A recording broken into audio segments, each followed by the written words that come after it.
한국GM 비정규직 해고자들이 복직을 요구하며 단식에 나선 바 있는데요. 인천 지역 시민단체들이 가세했습니다. 경기도민 1,000명에게 일본산 석탄재 수입 상황과 방사능 오염 가능성에 대해 물어본 한 여론조사에서 응답자 중 76%가 사용을 제한해야 한다고 답했습니다. 계양구가 새 시공사를 통해 계양산성박물관 조성공사 마무리를 준비하고 있습니다. 하지만 이전 시공사의 하청업체들이 공사비를 받지 못해 복잡한 상황입니다. 김포시 지역화폐 김포페이가 5개월 만에 발행액 200억을 넘겼습니다. 김포페이 가맹점은 6,200곳까지 늘어났습니다.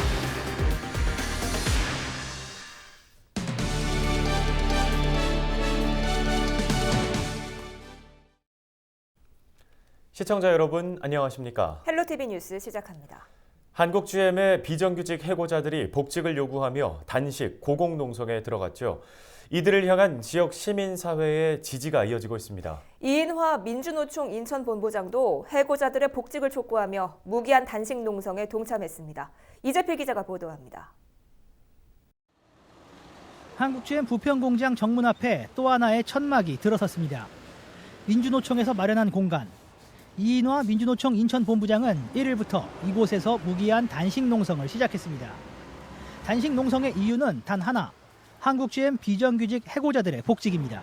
그 노동자들이 이 공장에 들어올 때 어떤 마음으로 들어왔을지, 그리고 회사가 나쁘다고 할 때마다 이제 해고되고 쫓겨나고 이렇게 했는데 이 공장을 떠나갈 때 어떤 마음일까, 그런 것들을 우리 시민들이 한 번만이라도 생각해주면 좋겠다.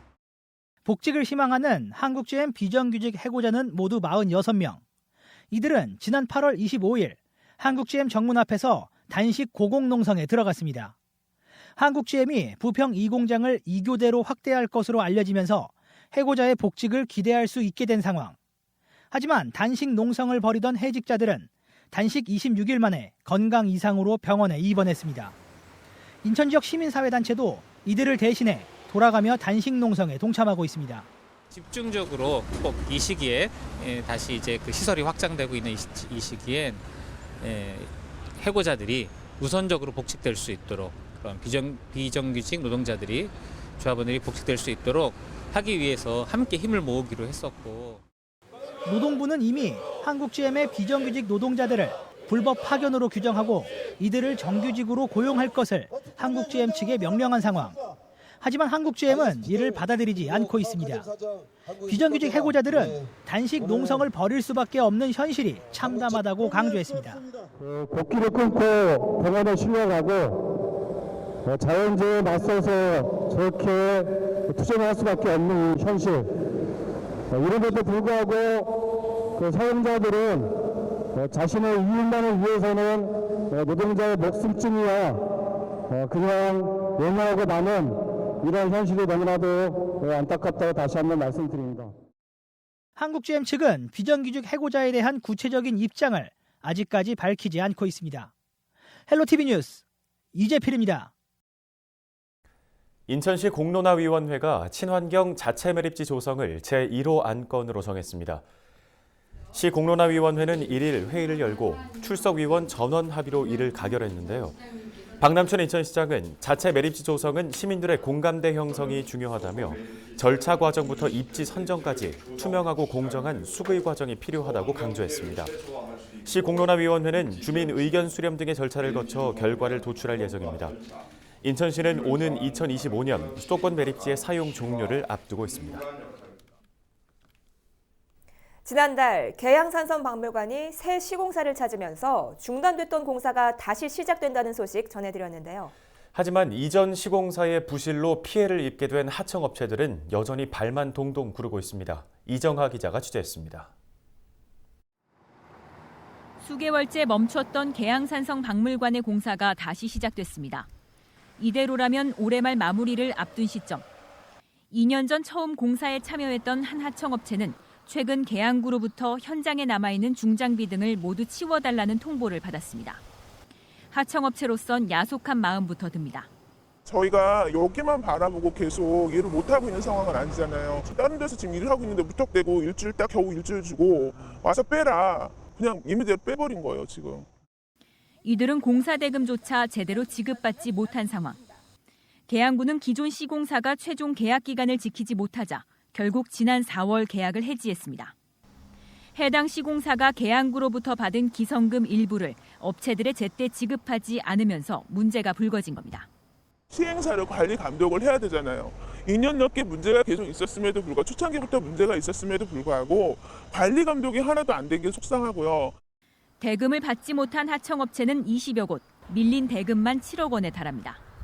언제 어떻게 해결될 수 있을지 기약도 없습니다. 시공사의 책임이 좀 있을 수 있겠고 계양구청에서도 여전히 이제 관리 감독 문제로 해서 이런 문제가 좀 발생했다고 생각을 하는데요. 하청업체에 대한 어떤 좀 세심한 배려 이런 것들이 좀 행정에서 있었으면 좋지 않았을까. 현재 하청업체들은 계양구를 상대로 공사비 청구 소송을 제기한 상황. 계양구도 일단 소송 결과를 지켜보겠다는 입장입니다. 헬로티비 뉴스 이정화입니다. 다음 소식입니다.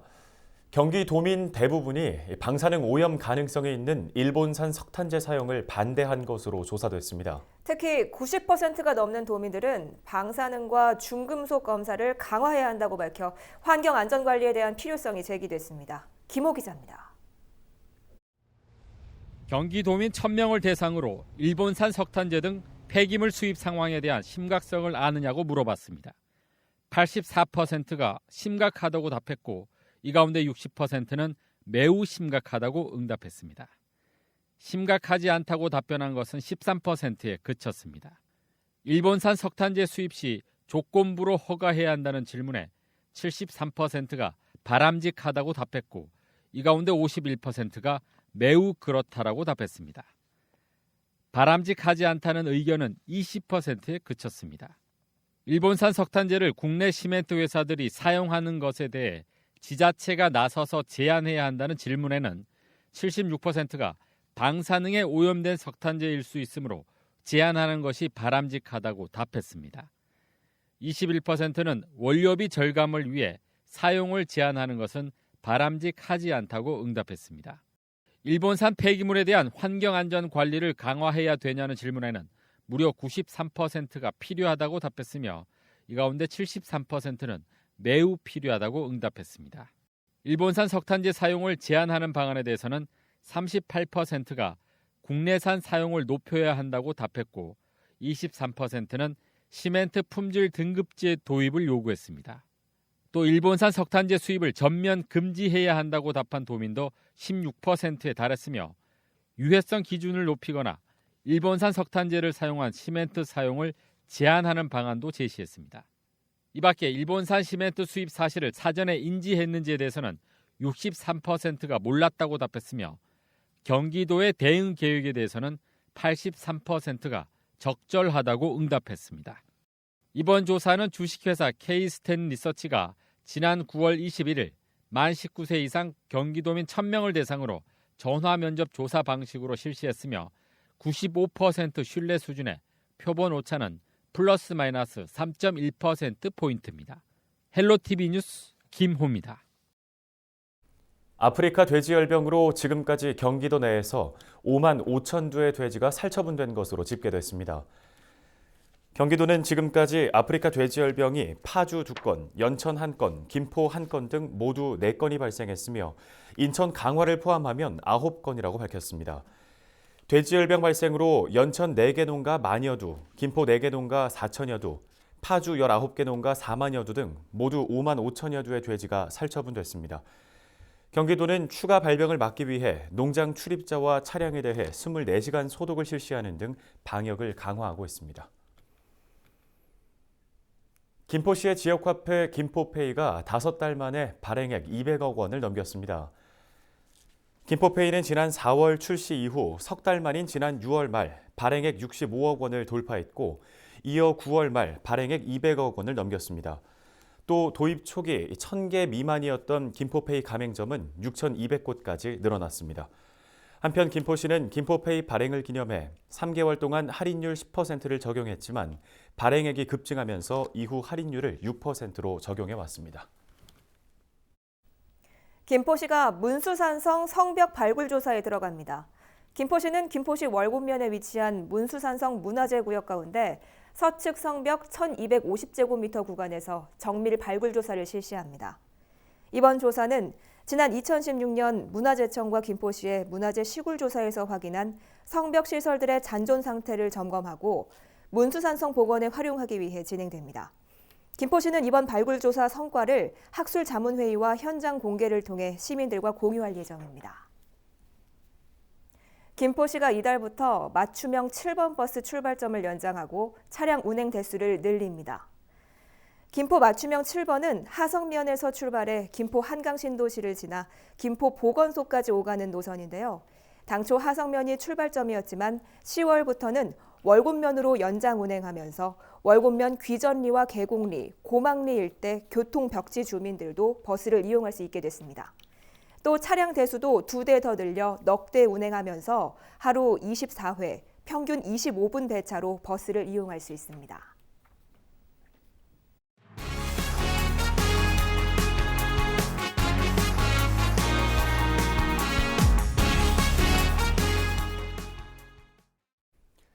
태풍 미탁이 한반도로 북상함에 따라 경기도가 피해 예방을 위한 대응 점검에 나섰습니다.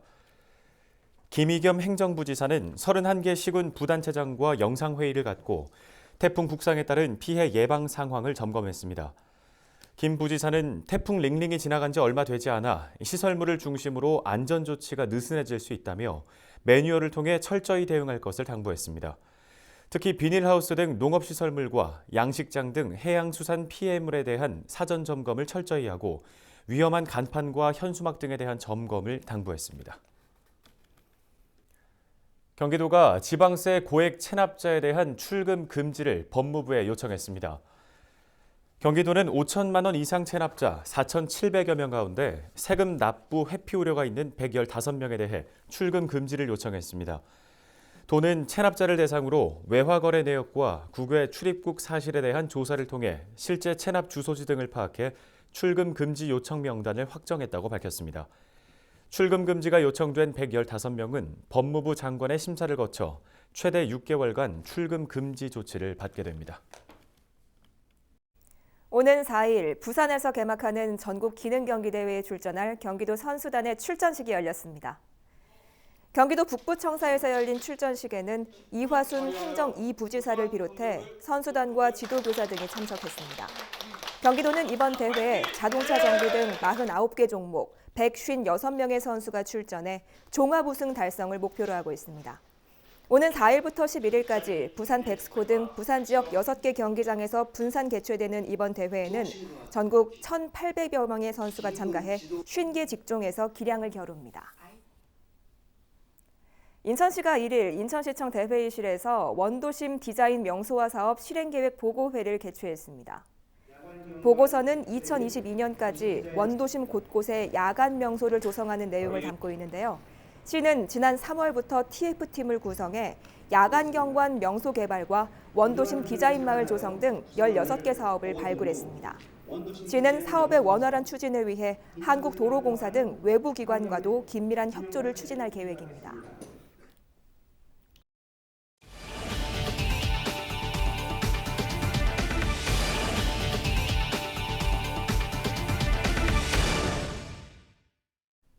부천시가 1일 제10대 시민옴부즈만을 위촉하고 본격적인 제도 운용에 들어갔습니다. 시민옴부즈만으로 선정된 김영협 씨는 원미 이동 주민자치위원장과 제9대 경기도의회 의원을 역임한 바 있는데요. 앞으로 2년 동안 주민 권익 보호와 구제, 고충 민원 처리 업무 등을 수행하게 됩니다. 시민옴부즈만의 도움이 필요한 분들은 부천시청 2층 시민옴부즈만실에 직접 방문하거나 우편, 팩스, 전화로 민원을 상담하면 됩니다.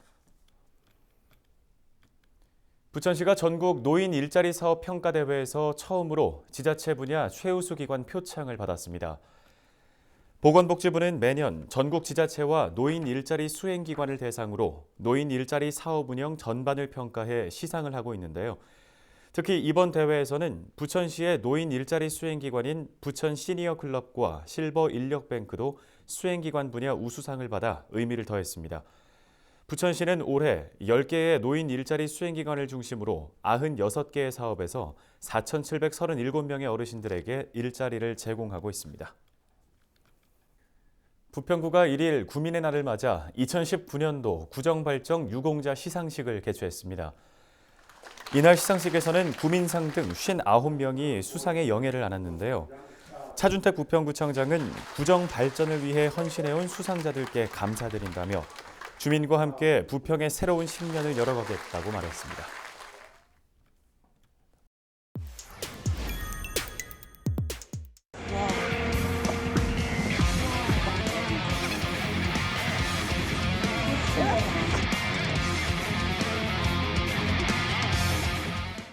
네, 제가 지금 어디에 나와 있느냐 하면요. 김포 도시철도 김포공항역입니다. 이곳이 바로 이제 서울 지하철과 김포 도시철도가 이제 환승이 되는 김포 도시철도 서울 방향의 종점역이기도 하죠. 지금 시간이 저녁 7시쯤 됐는데 지금 많은 분들이 서울에서 김포로 돌아가고 계세요. 지하철이 들어오고 있는 모습을 보면 와, 진짜 많이 들어오고 있죠, 지금. 3개 역인데 3개의 열차가 지금 나란히 계속 일양 열차로 이 분들을 다 수용을 할 수 있을 것이냐에 대한 우려가 워낙에 많았던 탓에 배차 간격을 출근 시간과 퇴근 시간을 굉장히 많이 지금 짧게 만들어 놨기 때문에 제가 한번 가서 아래로 내려가서 얼마나 붐비고 있을지 한번 살펴보도록 하겠습니다. 지금 플랫폼으로 내려가고 있는데 조심하세요. 지금 아래 퇴근길이라서 사람들 진짜 많이 있는데 와, 이거 다 탈 수 있는 건가? 일단 빨리 따라가 보도록 하겠습니다. 지금 저희 파도처럼 막 들어가고 있는데 지금 너무 사람들이 많아서 숨을 쉴 수가 없을 정도로 지금 따닥따닥 다 붙어있거든요. 지금 퇴근길에 훨씬 더 붐비는 모습입니다. 발을 잘 디딜 틈도 없을 정도로 사람들이 꽉 차 있어요. 김포 공항역에서 못 타신 분들도 계시거든요. 어느 역까지 이렇게 가야 하는지 한번 봐야겠습니다. 급급성 구간이 많아서 흔들리는 것 같아요. 차량 떨어지는 원래는 지역 원인이잖아요. 서울 자체랑 비교를 했을 때 큰 떨림까지 느껴지는 부분은 아니거든요. 공항역에서 장기 공로가고 있는데 드디어 앉을 수 있게 됐습니다. 이게 아까 전에 이제 사람들이 많이 붐볐을 때는 잘 몰랐는데 구석에 보니까 지금 이제 장애인분들이나 유모차 그리고 캐리어를 이제 실을 수 있는 공간이 있었어요. 사람들이 사실 많이 모이면 장애인분들은 탑승하기가 굉장히 좀 까다로울 것 같거든요. 그런 부분들 좀 보완. 대할 것 같은데 이게 아무래도 일양이라서 좁기 때문에 그런 부분은 좀 문제가 될 것 같습니다. 이 열차의 마지막 종점역이 구례역인데 구례역까지가 이제 종점이라서 저희가 구례역에서 내렸는데요. 사실 김포공항역에서 구례역까지 오는데 그렇게 크게 오래 걸린다는 느낌은 못 받았거든요. 퇴근길이라서 그런지 좀 붐볐던 거는 있었는데 오는 동안 크게 불편함을 느낄 정도는 아니었습니다. 네, 오늘 김포 도시철도 출근길, 퇴근길까지 제가 한번 다 타봤는데 저도 이제 퇴근을 해야겠습니다. 오늘 하루 내가 김포 도시철도를 몇 시간 동안 타고 있었는지 몰라요. 저도 이제 그만 퇴근하겠습니다. 안녕. 지금 제가 모니터를 보다가 뭐 하나 발견했어요. 지금 통화번호가 1번지 김포. 지금 승무원은 그거 아닌가? 시민행보 김포를 반지를 날씨 알아보겠습니다. 북상하는 제18호 태풍 미탁은 강한 중형급 태풍으로 중국 상하이 남동쪽 해상에서 시속 22km로 한반도를 향해 북진 중입니다. 이에 따라 전국이 영향을 받을 것으로 보이는 가운데 우리 지역도 하루 종일 비가 내리겠습니다. 강풍과 비 피해 없도록 시설물 대비 잘해주시기 바랍니다. 주간 날씨 볼까요? 4일까지 전국이 매우 강한 바람과 많은 비가 예상됩니다. 우리 지역도 3일까지는 비가 예보돼 있는데요. 곳에 따라 천둥, 번개를 동반한 시간당 30mm 이상의 매우 강한 비가 쏟아질 것으로 보입니다. 외출을 삼가시고 하수도 등의 배수시설을 미리 확인해 두시는 게 좋겠습니다. 한편 오는 주말에는 기온이 급격하게 떨어지면서 쌀쌀해지겠습니다. 저희가 준비한 소식은 여기까지입니다. 헬로티비 뉴스는 언제나 지역 주민 여러분 곁에 있겠습니다. 시청해주신 여러분 고맙습니다.